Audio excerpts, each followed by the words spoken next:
on in 3, 2, 1. This is Packard Pokset, and I'm poking at your news. Good evening, everyone. Welcome to another fine edition of Packard Pokset. I am your immutable and unimmutable host, Packard Sonic. And joining us tonight is, on my far south of me, is Dan, Rel Unrelated Johnson. Greetings. And joining us from the far east coast is Joe Unseen. Resistance is futile. I didn't realize we were joining the board tonight. Although I was assimilated years ago. Oh, were you now? I was Borg before being Borg was cool. Well, they're trying to assimilate my chair. If you're looking at the video, my chair seems to be disappearing into the nothingness there. So I think they're trying to take my chair away from underneath me. So if I fall at any point during the show, you'll know they've taken it. Medusa will not be joining us tonight. She's having a little bit of hardware issues tonight, so it's just going to be us guys tonight. So hardware issues are hard to deal with sometimes, especially here on the show. Trust me, I know. When it comes to hardware issues, I am king of hardware issues. But that said, let's get on to our first topic. And tonight, let's see here. Okay, I didn't have my window up. Now, when we usually think of viruses, a bad thing, right? Something you just want to try to avoid, try to get it off your computer or out of your body. You don't want to deal with these things. However, viruses are being worked on so they could actually be useful for something. They're going to be they could lead to motion-powered gadgets. So when the person is moving, it helps to generate power, and this way we can just charge things up. Right now, because the technology is very new, they can't really hold much of a charge into anything right now. I mean, yeah, you could probably power a small digital alarm clock, but that's about it. Now, the technology behind this is really, really cool. I don't know if I want to have this virus in me, but working for me, totally other subject. Dan, your thoughts? Yeah, it's very cool, and it's like I said, this is very, very preliminary kind of stuff, and they're able to generate like about a quarter of the voltage from a AAA battery right now. But when they scale things up to much larger scale operations, this is the perfect kind of thing to provide energy for handheld devices. I love it. Yeah, it's so cool. It just I never thought of using a virus in this form before. It just blows me away that the researchers at MIT come up with this kind of stuff. I mean, MIT is always the leader when it comes to technologies like this. Joe, your thoughts? You find some of the coolest stories on here. Oh, well, really. Thank you. I mean, who would have thought of using a motion-powered virus to make a battery charge? That's just craziness. That's really cool. But I have questions. Aren't viruses like little life forms? Aren't they almost hard to kill bacteria? Don't they need food and light and air and things like that? How are they going to stay alive inside of a battery, inside of a device? I guess they just give it dirty looks. I really don't know. Yeah, I mean that's the only thing I could come up with was I mean it's really cool, but how are they going to make it work? Well, these particular viruses only feed on bacteria. Mm-hmm. So that's a plus. It's not something that's going to be looking to infect humans. Maybe they just lick it and make it work. Yes, and some viruses are not very hardy. I mean, if they're exposed to air without a certain temperature range for an hour or so, they're gone. They're history. But there are others that can survive extreme temperatures, extreme pressures. So it's just a matter of tailoring one of these to fit the kind of situation you want. Yeah. Right. It just, Okay. I was just saying that, you know, maybe we just maybe just lick it and it just gets more bacteria that way. Spit on the back of your phone and it's good for a week. There you go. that would be kind of cool.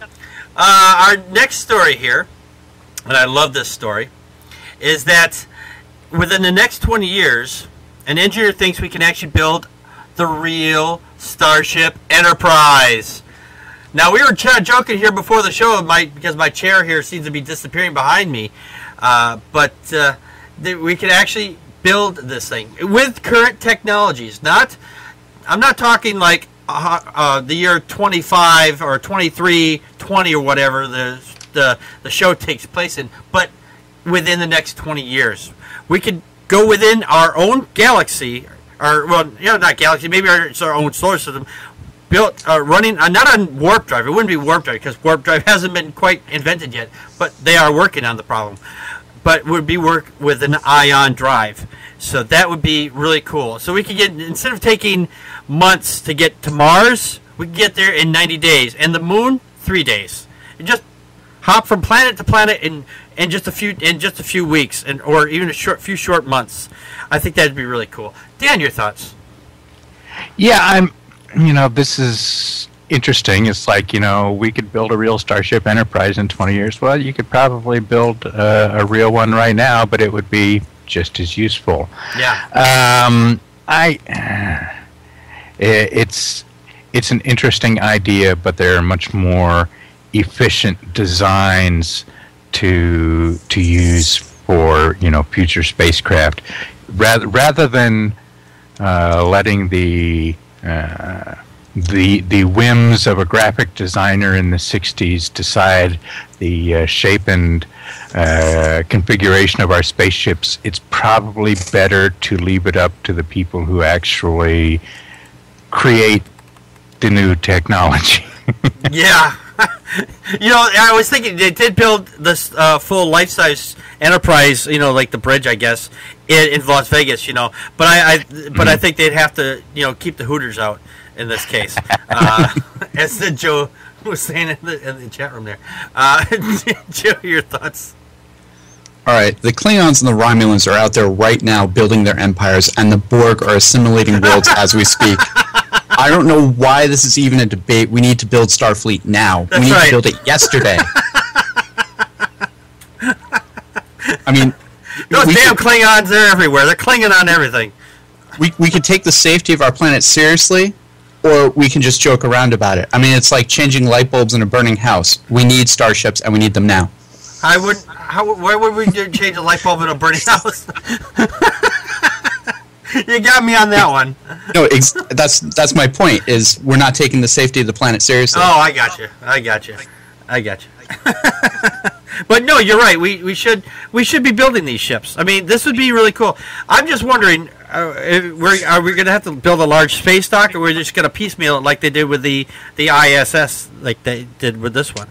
You know what's interesting? Real quick, is Buzz Aldrin suggested this. He said that we should have a little ship, like a decent sized ship that stayed in orbit that we could take around the solar system whenever we needed to. Cool. That's a good idea. That sounds like a great idea. Yeah, and a fun fact, the reason why Gene Roddenberry came up with the beaming thing, because he said the way the ship was designed, he said he couldn't figure out how to make the silly thing land anywhere. So he's like, we can't land this thing. It's just awkwardly shaped. So right. Why don't we just come up with another technology to beam them down and beam them up, or bring them down without doing that? And that's how beaming started. And that's why my chair is disappearing. Your chair is beaming up. My chair is beaming somewhere. Oh, well, let's get into our next topic. Politics. Now, there's out in Colorado, the Republicans are just at it again. They killed the civil unions a bill that was going on out there, basically stonewalling it, and not the bill came up for vote, and they kind of like sat on it. So basically, that just killed the bill right there. And when they finally did get around to voting on it, it was a 33 to 32 voting, or it was a 5 to 4 along party lines, one of the two. It says here that the Republicans halted work for hours, killing the bill and several that needed to be done before the key deadline. I don't understand why the Republicans are fighting the gay marriage bill. They're on the wrong side of history in this one, I really think. Because if you go at the polls that are out right now, that gay marriage, people don't mind gay marriage. There's no reason. It doesn't affect them. There's no way it's going to affect a regular person's marriage. I don't see how it's going to affect them, really. I mean, I know people who are a man-woman couple who don't get along at all, and yet they're married. And how is that? It just burns me up that the Republicans just do not seem to get it. Dan, your thoughts? Yeah, this one is kind of interesting because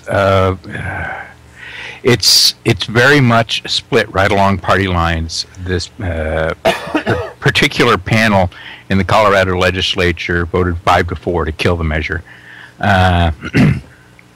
and one of the Republicans who, all the Republicans voted against it, all the Democrats voted for it. One of the Republicans has a son who is gay, and he voted against it. And he said that the gay community is being used as a political pawn. And it's like, it's time to cut this crap out.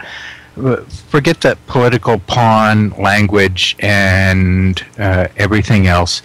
It's time to realize that, like you said, they're on the wrong side of history. Yeah.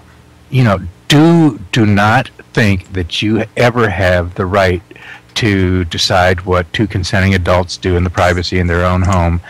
And if anything that they do doesn't affect you negatively, you need to just shut up about it. Right.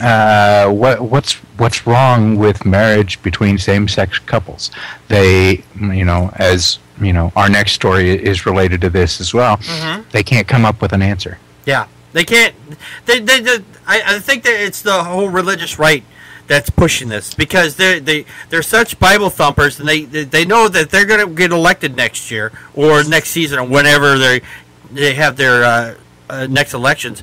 If they're not pushing the we hate gays agenda and we're going to stop gays from getting married, then the Bible thumpers will go, oh, well, he's too moderate of a Republican. We don't want them in office. We'll get somebody else. They're just protecting their jobs. I really don't think. I think a lot of it is that just that's all they're doing. It's just doing this just to protect their jobs, and they don't even really believe. Half of them believe in this stuff. I mean, I bet so. A lot of them do, but I think a lot of them are just doing this just to protect their jobs. Joe, your thoughts? I think gay marriage is a Fourth Amendment issue. It's an equal protection under the law issue. The law that applies to one group of people applies to all people equally. So it's a constitutional thing. It's not. I just had a brain fart. It's not a state's It's right an equal issue. protection under law issue. It's that's what it is. That's how I've always felt about it. And people who are against it, who say that, like, all right, well, this group of people is excluded from protection under law, that's unconstitutional. These people are working against the Constitution. Yeah. I saw this great picture. It went around on Facebook. I think, speaking of Star Trek, George Takei posted it. Yes. And on the top, there was a picture of people protesting gay marriage. They're holding up signs that said, a man and a woman and all that, and the other day, American flags. And underneath it was another picture from a generation ago of people holding up signs that said, stop race mixing. Yeah. And they were holding up American flags. And the caption said, look how silly you will look, or think of how silly you will look in 40 years. Yeah. And I completely agree with that. These people have no idea of how completely silly they're going to look, and how silly they look right now, opposing human rights. It's human rights. Yes, exactly. That's exactly it. And I've seen that photo. I know exactly which one you're talking about. It's very telling. Yes. It's very moving. I was like, wow, you go. Yes. I can't wait. I would like to be able to jump forward in the time, at least, and show them the stupidity of their arguments. and they say, hey, remember when you did this? Don't you feel stupid? You know, it just boggles my mind. It does. Gay marriage does not hurt anybody. It really does not. And what they should be filing. Well, that's in the next story. We'll get into that in just a few minutes here. But it bothers me that personally, like I said, I've said before on the show. Personally, I don't think anybody should get married because I'm a divorced man, and you know, marriage didn't work out for me. But you know, so that's why just live together. Just everybody just live together. Don't give the state any money. Just let it go.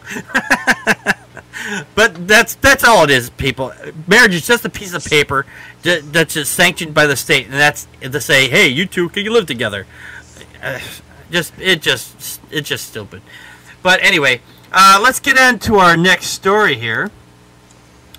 A senator can't explain why he's anti-gay marriage. There's a gentleman. His name is Senator James Forrester, and he was being interviewed on a local talk show, and the guy was basically asking why he wouldn't. What he had against gay marriage, and he kept saying, well, he kept quoting all these stupid things, like saying, oh, well, gay people died 20 years earlier, and it's like, and he says, oh, I got it from the Center for Disease Control website, and the guy like, I went through the whole website, it says nothing like that. Oh, well, then I got it from, I wish I could remember the guy's name. He got it from this guy says in this book, who's obviously from the title of one of his books. He says it takes a lot of faith to be an atheist. That you know, he's obviously a Christian, and so he's just getting his doctrine, his beliefs from his own bigotry and from the Bible. He has no medical training, no medical knowledge, but this guy who supposedly has medical knowledge is quoting this turkey. I mean, really, just crazy. Dan, your thoughts? Yeah, this guy can't explain why he doesn't want same-sex marriage without bringing up a bunch of ludicrous reasons that he thinks are facts, and he's just grasping at lies and platitudes that support his position.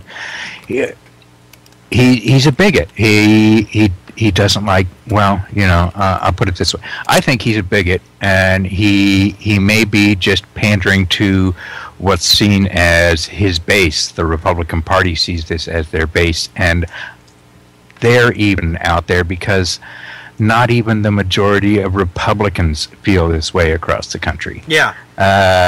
You know, this guy and other people are starting to look like George Wallace. And for those of you who don't remember, he was the governor of Alabama, and he refused to allow black students to go into classes at the university there, and he had to be basically pushed out of the way by the state's attorney general and the National Guard. They had to say, no, these students are going to school here. He, you know, eventually, years later, came out and apologized and said that he was wrong. That, you know, he realized the position he held was the wrong position. And one of the things he said that he's best known for was during his inaugural speech. He said, "In the name of the greatest people that have ever trod this earth, I draw the line in the dust and toss the gauntlet before the feet of tyranny, and I say, segregation now, segregation tomorrow, segregation forever." Yeah. I think I knew who you're talking about. That was in 1963. Yeah. And now look at it. Now we look back at the statement like that, and we know that it's just utterly ridiculous and totally biased, racist, and a slew of other things. I won't even say here because because I want to try to keep it as clean as I possibly can. But you know, it really does. It just bothers me that these people still think like this. This is the 21st century. We thought we were put this stuff behind us. And the sad thing of it is, it's that's been almost 50 years ago now. There are still people that think George Wallace was right too. Yeah, that is really sad. Joe, your thoughts? Well, even George Wallace has recanted before he died. He said, I was wrong when I was younger, and I respect him for that. But what he did when he was younger was absolutely wrong. The video of this senator being interviewed was I watched it just before the show started, and it's full of facepalm moments. Oh, yeah. Which is scary, considering this senator is a medical doctor, and he has no clue what he's talking about. I mean, how can someone so educated be so stupid? And he even went so far as to accuse the radio show host of trying to trick him. Yeah. And the radio show host was being very honest and patient with him. And he's like, well, no, sir, you said this. Here, I have an audio clip of it. And the guy's like, oh, well, you're trying to trick me. It's like, what? What? No, he's not. Using your own words against you. Oh, my gosh. That's trying to trick you. Well, I shouldn't have said that then.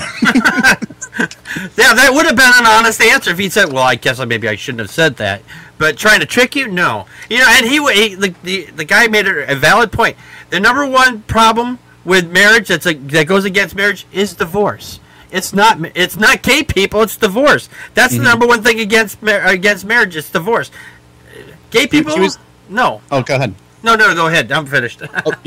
He was saying something about, like, gay people shouldn't get married because they die 20 years younger because of AIDS. And the radio host is just like, what? Well, obesity is a problem. People die younger because of obesity. Are you saying fat people shouldn't get married? And it's like, oh, man. And this guy's a doctor. I've seen one like that. It says these Christians, they say obesity is a genetic issue, but being gay is a choice. I was like, excuse me, what? No. If someone has those tendencies, that means that they're born with them. That doesn't mean that they learned them anywhere. They're just born with them. Either you like chicken or you like fish. I don't know. it's one of that's what. Well, I didn't realize what I just said, but I just caught on to it now. Well, that reminds me of question on Facebook about there was a series of photos about, this is going to change your mind about gay marriage, and there were some very anti-gay people in there making comments and stuff about it, and I took the liberty of engaging a couple of them, as did some other people, and this guy's argument was that it wasn't natural. And then we're pointing out things to him, say, well, it is natural. It's a certain percentage of the population is and always has been, for what we can tell, and pretty much from what we can tell, always will be attracted to members of the same sex. Yeah. And this goes across the board for all these other species that we know of. Mm-hmm. And it's, it is natural. People are born this way. We don't know exactly what the trigger is. We're still doing research along those lines, not to make any changes, of course, just to understand, why is this? Why research it? Because we don't know. Right. But then, once we explain this to him, he says, well, monkeys in the jungle fling poo at each other. Would you want people to fling poo in your house? That's natural. And it's like, how on earth did you jump to this? They have no argument. They have none at all, other than the fact that, it makes them feel icky. Yeah. That, it's like, it makes you feel icky that two people love each other. Yeah. Being homosexual is not all about sex. Right. Oh, absolutely. Absolutely. Being married is not all about sex. You mean it's not? Damn. Damn, I screwed up somewhere.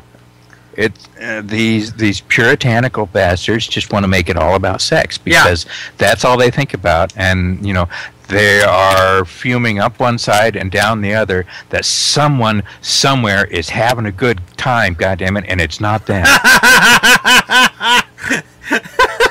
It kind of reminds me of an episode of MASH where they're in the OR and Burns is talking about the psychiatrist. They're like sex. It's all they think about. Sex. It's like you're the only one that's talking about it, dude. No one else is, just you. And that's exactly this. This is what exactly is with the Republicans. They're the only ones talking about the sex. It just you don't like it. Tough. Deal with it. That's just the way it is. Anyway, we should get into our next story here. Our next topic. All right, here we go. Give me the news. Now, scientists. I loved our scientists. Now, many years ago, well, actually back in 1908, if you've ever done any research on this, if you've ever heard of it, it's called the Tunguska blast, a catastrophe. It happened over in Russia in June 30th, 1908. There was an explosion. It was quite large. It basically was so bright that the light could be seen. It was like having daylight for several days. It wasn't there like having the sun. Like if you're in Alaska and you have summertime, you have the midnight summer, the midnight sun. This was just an explosion, and it devastated over 1,000 square miles of forest, and was detected over over hundreds of miles away. There's been a lot of what's the word I'm trying to think? Conspiracy in some cases. Some say it was a UFO. Some say it was a meteor. Some say it was a comet. Some say it was all kinds of things. There, or some kind of supernatural force. Who knows? But they've come up with new research. They think they found the fragment of the meteor that actually struck the Earth at that time, and proven that what this blast was just a meteor that just happened to strike, fortunately, in the middle of nowhere. Dan, your thoughts? Yeah, there have always been, a lot of speculation about, what caused this. It could have been, at one point it was thought it could have been a micro black hole that entered the atmosphere. I've heard that one too. Yeah, lots of speculation. To the best of my knowledge now, the most of the data points to the fact that it was a meteorite that had it hit full force, probably would have been much more devastating. But from what we can tell, many miles above the surface of the Earth, between 10 miles and 100 miles somewhere, it exploded, and fragments of that then created, blast craters around the area, flattening trees for hundreds of miles. It was pretty impressive. Yes. And now they think they may have located one of the fragments at the bottom of a lake that gives every appearance of being a crater from the impact of one of the pieces. So hopefully they'll be able to, maybe get James Cameron to fund something to go to the bottom of this lake and do some more research. He can invent a special submarine just to do that. There you go. Exactly. It's actually the area. The reason why this has been taken so long to find the source of this, because the area that it hit is so remote. It takes literally days just to get to the area on foot. But since we got all these satellites and things now in orbit that can fly over this stuff and get really good pictures, it really helps a lot. Plus, the impact hit the Earth so hard that the vibrations went through the Earth twice. That's big. That is a huge shockwave. Joe, your thoughts? This story is really, really cool. I was really excited to read it. It's like, this is just an amazing thing. It says in that it lit up the sky so bright that you could read a book at night in Europe. Mm-hmm. And that they think it was the sun's light reflecting off dust in the atmosphere, and for days there was a glow in the atmosphere. That's just really cool. Yeah. What's really interesting is towards the end of the article, it talks about conspiracy theories that people have had about what caused the explosion. And over the years, people have said things like UFOs or supernatural phenomenon. Yep. And the one that I've heard before is that Nikola Tesla made some kind of device and it caused it. And you scroll down to the bottom, and in the comments, there's a whole bunch of people talking about Tesla. And they're talking about Tesla's death ray and all this nonsense. It's really, really funny. But some of these other responses are funny, too. It says, like, God did it. Where's Starship Troopers when you need them? I mean, it's just great. In the article, they say that they talked to some of the locals who witnessed it. Like, they had, like, handed down accounts that, the people said the sky was full of fire. The air was so hot it burned them. If they think the lake is an impact crater, maybe they should ask them, like, so, has that lake always been there? Did it used to be a 7-Eleven, and then, after the fireball thing, it became a lake? Someone ordered too much coffee, had an accident, and just wiped out the whole store. But but you're right. I have read that too. That Nikola Tesla was supposedly testing some kind of free energy source that he was supposedly so we could get electricity through the air, and it just went wrong and just shot over the whole planet and just happened to hit there. That was one of the other conspiracy stories. I mean, when Nikola Tesla was around, there was just all kinds of trouble. I think Thomas Edison probably started that conspiracy theory. I think you're probably right on that, because I think they were competitors at that time. But this story has always fascinated me ever since I was a boy, and I've always been like, what happened here? So I had been reading on this kind of stuff since I was a kid, and just the fact that it's came up now, it just like, oh well, an update finally, finally get into something else. Our next story here. Now, we're all friends here on the show, and I think we would do just about anything to help each other out if we had to, or if we were asked to. Now, sometimes friendship just goes a little too far. A man in New York, in Stockholm, New York, his friend said, I think I want to know what it feels like to be shot in the leg with a gun. The guy goes, you do? Well, okay, I think I can do that. So he takes a .22 caliber rifle, and he shot him in the leg. The 24-year-old man is from Norfolk and expected to make a full recovery. They haven't released his name. The guy who shot him is in jail for $10,000 bail. I mean, I can't say he should be free to go, because he did get, this is bodily harm. I mean, if he said he wanted to stab him, it's the same thing. It's a deadly weapon. You don't go, hey, I want you to stab me. This wasn't an experiment to see, hey, did I build something that can, ricochet bullets off of me? Then I want to test that. No, I just want to know what it feels like. Why don't we hit you in the head with a hand in the hammer, or hit your hand with a hammer really hard? That would tell you what it feels like. I would imagine. I've hit my hands with the hammer plenty of times. That's why they call me Stumpy. No, I'm just kidding. Dan, your thoughts? Yeah, I mean, friends help you move. Real friends help you move bodies. Yes. Oh boy, I wanted to know what it feels like to be shot. There are people I have read news articles about that have gone to extreme lengths to injure themselves, breaking bones and that, in order to not go back into military service, that kind of thing. And shooting yourself in the foot or leg is also one of those things. But having somebody else do it, I mean, too chicken to pull the trigger yourself, guy? Come on. Yeah. Do it. Now the scary thing of it is I'm wondering where in the leg the guy was shot. Was he shot in the calf where it hit mostly muscle?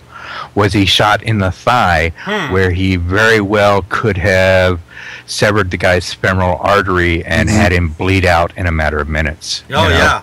This is the kind of thing that, it's not cool, dude. You could have killed him. Yeah. You don't mess around with bullets. You just maybe he was trying to graze him, and he just You know, because that they say that feels like you've been shot too. I've watched enough war movies that's what they say. If you get grazed, it feels like that. It's poop too. But there are just some things you just do not do. I would have just said, hey, you know, if you want to know what it feels like to get shot, do it yourself. I'll be in the car. You know, I'm not going to do it. It just the man's gonna. He could be the guy could be facing jail time because of his own stupidity in joining him in this this far-fetched adventure. Joe, your thoughts?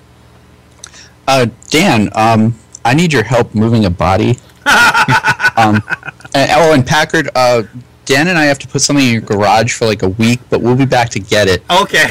just don't go in your garage, all right? There is a place. Do you have an outlet we can plug the freezer into? Well, that'd be kind of hard. I don't have a garage, so we'll have to rent one. Okay, that's as long. I've got an extension cord. If we can plug the freezer. There we go. When I first started reading this article, I was like, oh man, I probably know these guys. But Stockholm, New York is really far away. It's almost Canada. It's like 5 hours from me, so I definitely don't know these guys. Yeah. But yeah, it's super dangerous to shoot somebody. I read online once that there was this guy, I think he was in Texas, and like people wanted gunshot scars, like tattoos. And so they would go to this guy and pay him money, and he would shoot them in a non-lethal part of the body and then rush them to the hospital to get it taken care of. What? And then they would have a gunshot scar. And it's like, what? Why would you want this? Exactly. Well, it's for the same reason this kid got shot. It's you know, the experience. And, you know, people who really were shot. Like, I met a guy who was in Afghanistan at a gas station. He was telling me about how he got shot in service, and he had this incredible story, and they saved his life, and he showed me the surgical scar where they took the bullet out at a field hospital, and I was like, wow, man, thank you for your service. That guy has bragging rights. Yeah. If you ask your friend to shoot you because you wanted to know what it felt like, you have no bragging rights. No Nothing. kidding.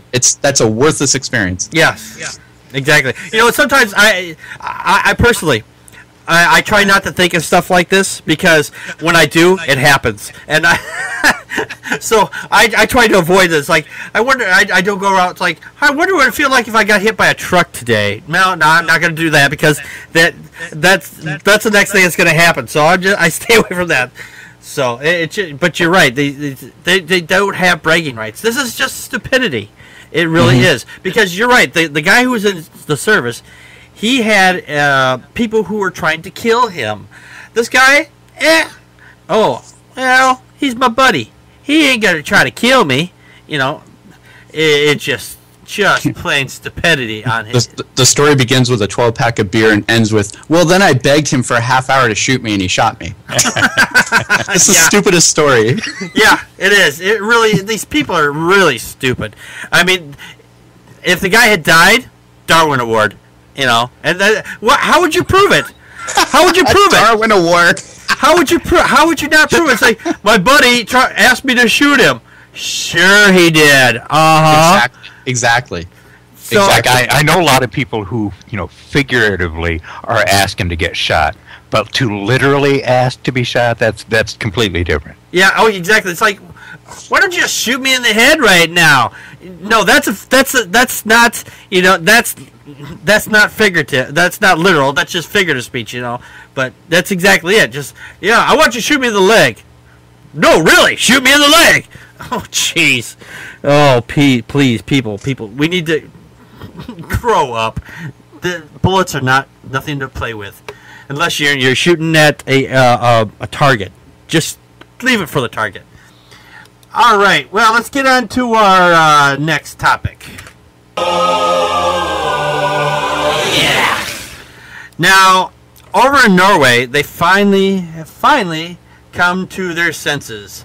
They have abolished state-sponsored church, the state-sponsored religion over in Norway, and it's about time.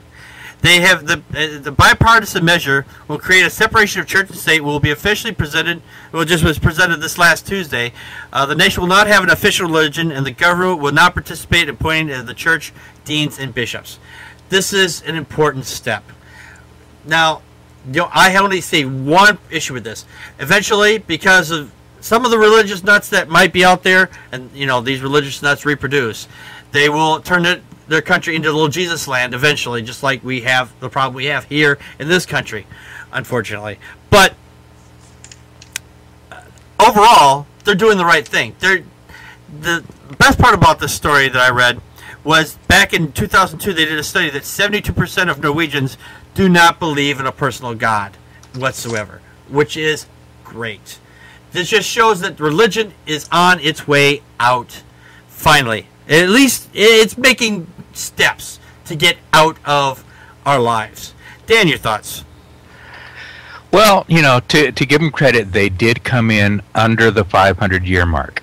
The Church of Norway began in 1536, and it hasn't quite been 500 years. So the Lutheran State Church came in under the 500-year mark. But it's it's very much a secular nation over there, and has been for decades. 79% of the Norwegians in the country are registered members of the church, but only 2% of the people attend church regularly.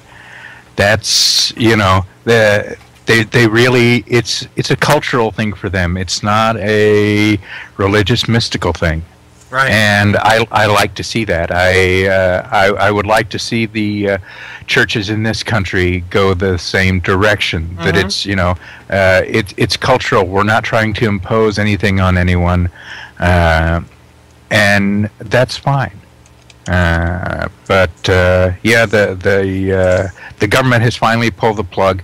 They no longer will give any money to the churches, and the churches are okay with this too, because now the government has no say in who becomes bishop and who becomes this and that. Right, and I see atheists around here, or at least in this country, say, hey, if you want to have a voice in government, start paying taxes, and obviously they want to be tax free because they want to keep all the profits. That's real Christian of you. I guess they forget that whole rich guy can't get through the eye of a needle, has an easier time getting through the eye of a needle than into heaven, I guess. But I guess they forget that one, when it suits them. Joe, Dan, your thoughts? Joe, I'm sorry. Joe. Okay. I hate to bring it up again, but... Go ahead, Joe. I hate to bring it up again, but this is the future. I mean, the world's religions have a lot of buildings that we're going to have to figure out what to do with. In Mohegan Lake, New York, a town next to where my dad grew up, there's an old church there. It's been there since the 1700s. It's now a wine and cheese bar. Yeah! I've gone there. It's nice. They have jazz on Friday nights. Down in New York City, there's an old Gothic-style cathedral that was turned into a nightclub called the Limelight. And nice. I guess Andy Warhol used to party there in the 70s and stuff. And it's not a nightclub anymore. Now it's a place where you could buy knockoff handbags, but it's still a Gothic church. Yeah. So yeah. Yeah, I know what you mean. I go into this town for one of my deliveries is. It's in the city of Marshfield, and they're building a new church. The place there is lousy. I literally passed by at least 3 or 4 churches on my way, and that's just at the just coming into town. I mean, do we really need another church? Do they really need to build all these churches? Wow. Do you have a Taco Bell? Do we? I think we have a Taco Bell in this town. Oh, okay. Well, all right. Then there's probably room for a church then. If you got the church and no Taco Bell, then you should probably go to some town council meetings or something. I could live without the Taco Bell. They just rebuilt like within a mile of where I'm sitting right now, there's a church getting a little bit of expansion going on. $12 million initiative with about $7 million work at the church near me here. Yeah, it's like you can raise money, that kind of money for that sort of thing. You don't need to worry about it's awful that somebody would suggest that we pay taxes. Yeah. They could have used that money instead of building a bigger church or another church, so you could use that to put into building homes for people who do not have homes. At least some kind of structure for these people. I mean, that's what's important. If you think your God is going to be impressed by the bigger the size of your building, you're reading the Bible upside down and backwards. But anyway. I guess it is a geography issue, too. I mean, in some areas of the country, they're expanding and building new churches, where in others, they become dilapidated or used for something else. Yeah. Well, that does happen. Like you in your example there, that they're being used for like a wine shop, cheese shop. Out here, I think they just keep using them. I don't know what until they decide to tear them down. They figure if they can't use it, nobody's gonna use it. So, but anyway, speaking of nut jobs, the Westboro Baptist Church at it again, of course. Now, this 9-year-old kid showed up to Westboro Baptist Church. I don't quite agree with him to a point, but I admire his chutzpah. The 9-year-old, these people, they're I don't know what the heck they were protesting, but this 9-year-old said, Joseph Miles, he says, I'm tired of these people. He said, instead of saying, blocking their sign saying God hates fags, he wrote up on a little notepad. It says, God hates no one. And he shows it up right in front of this, and he got noticed by several news sites, by like the Huffington Post and Topeka Capital Journal. They noticed him. I mean, I am so glad that a 9-year-old kid was able to show up all the hate that this group puts out with one piece of paper in a notepad. Dan, your thoughts? Yeah, I like this. I got to give the kid props for this. That's very cool. And the thing of it is, I know a lot of people here locally that go to church every Sunday, probably go to church during the week too. One girl I talked to, she was, they have a beer and Bible study night. And, they were out at the patio behind a restaurant downtown drinking beer and doing their Bible study. And, I don't have any problem with that. I thought that was a pretty cool idea. And she would be the type of person who would protest Westboro Baptist Church. Mm-hmm. It's a tiny, tiny minority of people that feel the way they do, but it's the silence of the people who don't feel that way that lets these people gain more credibility. And that's what this kid is standing up against, and that's what I'd like to see more people stand up against. Yes, he stood up for what he believed, and said, "Hey, God doesn't hate anybody. What do you?" Obviously he didn't read the Bible, but he's only 9 years old. I wouldn't expect that, but I mean, he did the right thing. He did the right thing. He is going up against these haters and showing, "Hey, you guys are gonna hate. I'm gonna show love." But anyway, Dan, I did it again. I'm looking at Dan's picture. That's not the problem here.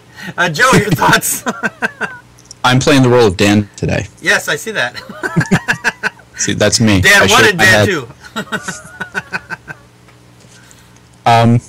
Yeah, the kid had a lot of bravery to make his own sign and stand up to those people. They're definitely very bad people.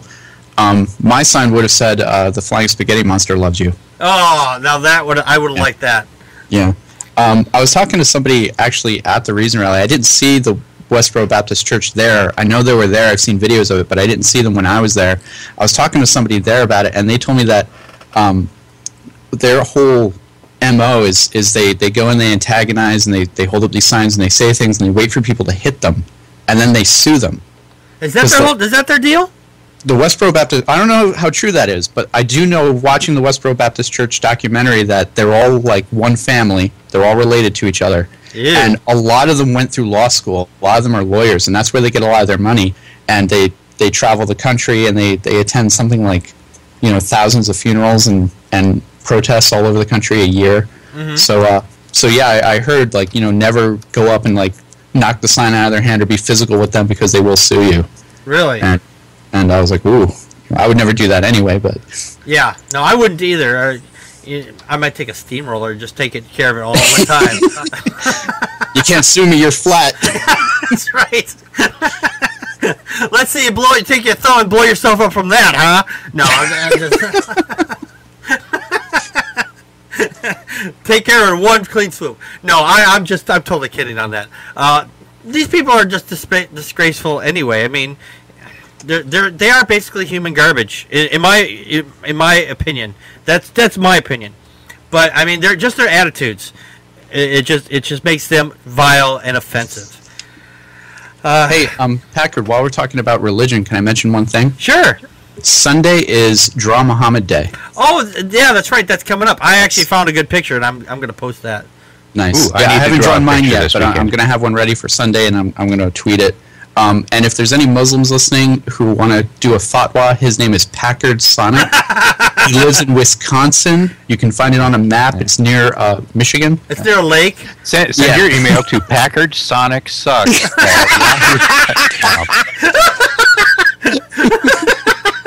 At yahoo.com. Yeah, that. Eric will be happy to see a fatwa in his mailbox. I don't have any control over that email. That's Eric's creation. Eric's like, why do I have a fatwa in my email? We love you, Eric. You're not here, but we still love you. So anyway, but yeah, that's a good idea. Just draw.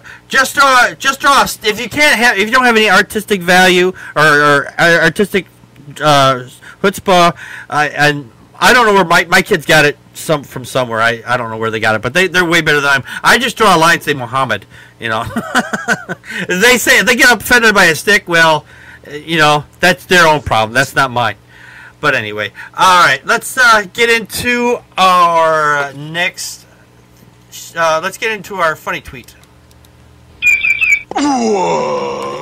And our funny tweet comes from Kayodel.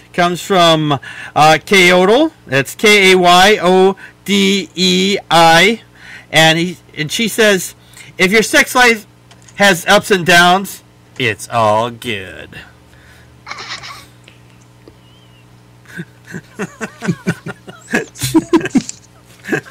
Sometimes you have to think about it for a second. It's yeah. Like, oh yeah. Dan, your thoughts? Well, I suppose she has it, pretty good there. I mean, there are lots of other options, but that's a pretty good place to start from. Yes, it's always a good place to start from. Joe, your thoughts? I saw on a TV show today that Dan Rather was asked what his secret for a long 55-year marriage was, and he said a squeaky bed.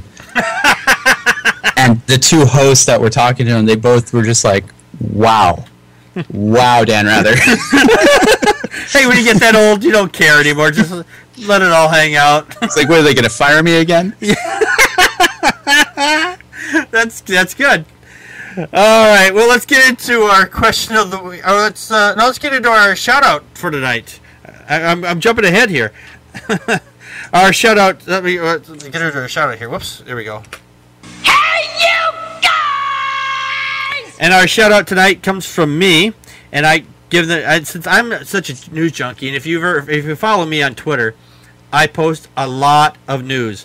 And my shout out is for Doubtful News. If you give him a follow at DOUBTFULNEWS. Now he finds a lot of the conspiracy news, like people post like well, I wouldn't say conspiracy, more like someone didn't give their kid a vaccine because they wanted to pray the sickness away, and the kid dies. That kind of information, that kind of news that he finds like that. He's a very friendly guy. I've spoken with him several times. If you want to give him a follow, if you like to have really interesting news, like the kinds of stuff that I post, give him a follow at DOUBTFULNEWS. Okay, Now we get into the question of the week. Excuse me. I have a question. I have a question, sir. What are you doing? I'm asking you a question. Our question this week comes from Dan, and we're going to start changing this up a little bit. Unless you guys want to give us a question to post on the show, just email it to us. But Dan, give us your question here. Yeah, this is an interesting question that I remember discussing with some of my roommates 20-some years ago. Basically, if someone offered you an all-expenses-paid vacation for 2 weeks anywhere in the world you wanted to go, all free, everything taken care of, would you go if you wouldn't be able to remember any of it after the vacation? That's a good question. I like this question. Where would you go, Dan? I mean, I can pick a dozen different places I'd love to go to spend 2 weeks, but if I couldn't remember any of it afterwards, I don't think I'd go. Basically this question is what's more important to you, the experience or the memory of the experience? I gave it. I thought about it a little differently. So, but I'll wait for my response. Joe. If you could have a 2-week all-expense paid vacation anywhere in the world for free and not remember any of it afterwards, where would you go? Or would you go? Can I answer this in the past tense? Sure. I've been to Amsterdam, and I don't remember any of it. I got back, people were like, is it true? Is it true? I'm like, I guess so. So you've actually experienced this. Okay. I kind of read this a little bit wrong. I was thinking, where would you go? But would you go? I think I should still go. Even if I can't remember it, I would still have. I think I'd just do it just to have a good time. So I mean, I think I would still go. I mean, hell, I can't. I've gone on vacations where I knew I was going through. I can't remember those anyway, so it doesn't really make a difference. It doesn't make a difference. So anyway, if you have an answer, just we didn't have any replies from last week, so that's why we didn't post any from last week there. So, but if you would you go on a vacation you couldn't remember? Send it to us at packardpokesat@gmail.com or send it over Twitter to Dan Medusa, who's not here right now, or to Joe, and we'll put those on the show for next week. All right, let's get into. That's it.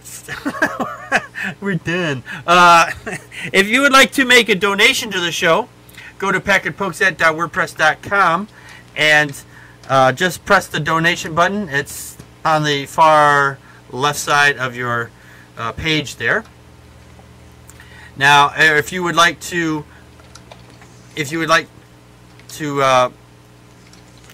have us to sponsor the show in some fashion, and you would like to have your ad at the bottom of the screen, my computer's kind of acting a little goofy right now, so I can't post that right now.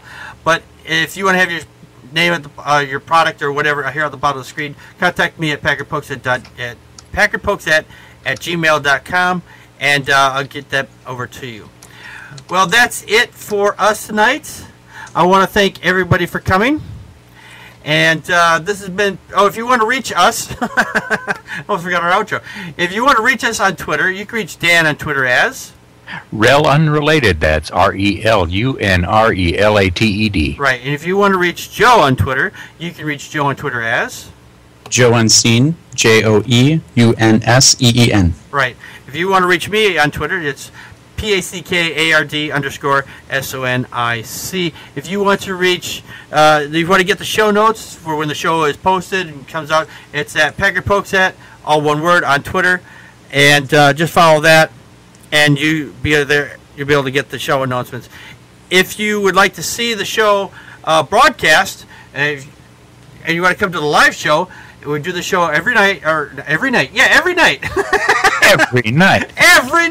We do it every Friday night at 9 o'clock Central Daylight Time or Central Standard Time. I always get those two confused. But it's at 9 o'clock. Just look for Chicago and look for 9 o'clock. You'll get it every time.